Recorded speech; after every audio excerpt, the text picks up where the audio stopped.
The internet has transformed human rights movements. States can no longer exercise control based on the notion of a monopoly over information. We have also witnessed how courageous individuals strategically use the internet to mobilize and support others in demanding their human rights. I'm concerned that websites continue to be blocked in many countries, either permanently or through the use of just-in-time blocking during specific periods of political significance. Sufficient safeguards must be put in place to ensure that no restriction on accessing online content is arbitrary or excessive. As the world is moving online very fast, big time, then the freedoms and the human rights that we cherish in the offline world must be protected in the online world. Because if that doesn't happen, what will happen is that as we switch on to the world, there's a risk that we switch off the freedoms.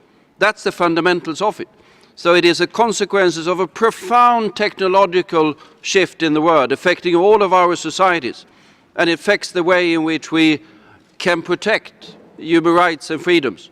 I mean, freedom on the net, the fight for freedom on the net, is the new front line for fight for freedom throughout the world. And we do not need new standards of human rights.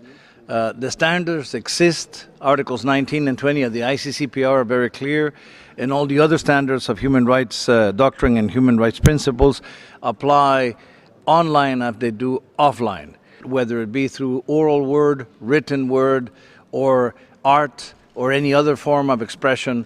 It can have the same basic principles. What we're seeing now is really the challenges are mounting to keep that type of freedom available.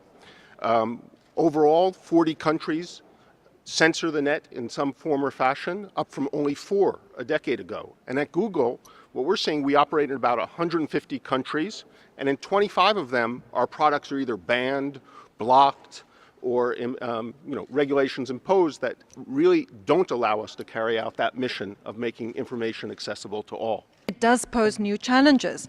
It requires strengthening the rule of law. It requires strengthening the capacity for due process and law enforcement in the offline world. And I think, and also user education. So it's a huge challenge. And I think what is really important is that states don't opt for cheap alternatives. And I would say that restriction is in effect, a cheap alternative and not a sustainable one. In the long term, you do need rule in law and good, fair law enforcement. Internet has to be seen also as a necessary element for other rights. Access to information, access to education, to freedom of assembly and mobilization and peaceful mobilization, or to development.